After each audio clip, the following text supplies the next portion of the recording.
மக்களே வணக்கம். இன்றைக்கி ஒரு ஜென்ரல் சேஃப்டி பற்றி தான் நம்ம பார்க்க போகிறோம். சேஃப்டின்றது வந்து பார்த்திங்கன்னா நாட் ஒன்லி சேஃப்டி அட்வைஸ் கொடுக்கறது, சேஃப்டி வந்து சைட் பை சைட் பார்க்குறது அப்படின்றது கிடையாது.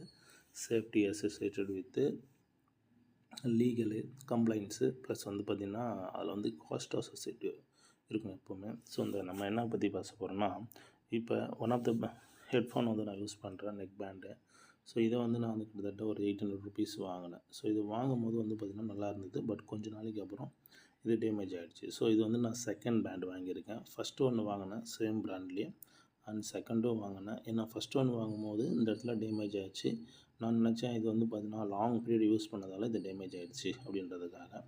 பட் செகண்டும் வாங்கினேன். ஸோ வாங்கும்போது கொஞ்சம் நாள்லேயே இந்த டேமேஜ் ஆகிடுச்சு. ஸோ இதுலேருந்து என்ன தெரிஞ்சுக்கிட்டேன் அப்படின்னா, ஸோ இந்த ஸ்டைலில் இருக்கிற நெக் பேண்ட் வாங்கினா கண்டிப்பாக இந்த இடத்துல டேமேஜ் ஆகும். மற்ற இடங்களில் டேமேஜ் ஆகுது. மற்ற இடங்கள் எங்கேயுமே இதில் டேமேஜ் ஆகல, எதுவும் ஆகல. ஸோ இது கண்டினியூட்டியாகவே நடக்குது. ஸோ இந்த மாதிரி நெக் பேண்ட்ஸ் நம்ம வாங்கும்போது காஸ்ட் வந்து நமக்கு வேஸ்ட் ஆகுது. நம்ம ரெகுலராக இந்த மாதிரி ஹெட்ஃபோன்ஸ் யூஸ் பண்ணும்போது ஸோ இதுக்கு ஒரு அமௌண்ட் நம்ம யூஸ் பண்ணுவோம். ஸோ அந்த அமௌண்ட் வேஸ்ட் ஆகுது. ஸோ நீங்கள் இந்த நெக் பேண்டை யூஸ் பண்ணும்போது சரியாக கேட்காம போகலாம். ஒரு சைடு மட்டும் கேட்கலாம். ஒரு சைடு கேட்கும்போது என்ன ஆகுதுன்னா, நம்முடைய காதாகப்பட்டது ஒரு சைடு மட்டும் அதிகமான சவுண்டை கேட்டு அது பாதிப்படைகிறதுக்கான வாய்ப்புகள் இருக்கும்.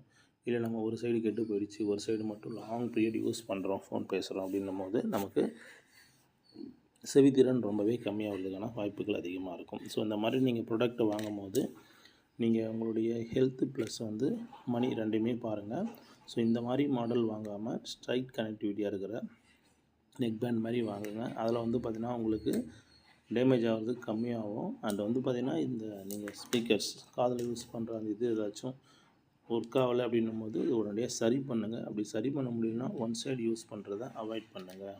ஏன்னா இது நம்ம ரெகுலராக யூஸ் பண்ணும்போது நமக்கு செவித்திறன் கம்மியாகிறதுக்கான நிறைய வாய்ப்புகள் இருக்கும். ஸோ பர்ச்சேஸ் பண்ணும்போது இந்த இதெல்லாம் பார்த்துட்டு அதுக்கப்புறம் வாங்குங்க. அதனுடைய வந்து ஃபீச்சர்ஸு, தென் டூரபிலிட்டி எவ்வளோ வருது, எவ்வளோ வந்து வாய்ஸ் கெப்பாசிட்டி இருக்குது, ஒன் சைடில் எவ்வளோ வருது அப்படின்றத பார்த்துட்டு நீங்கள் வாங்குங்க. ஸோ உங்கள் ஹெல்த்தை நீங்கள் நல்லா வச்சுக்கலாம். தேங்க்யூ.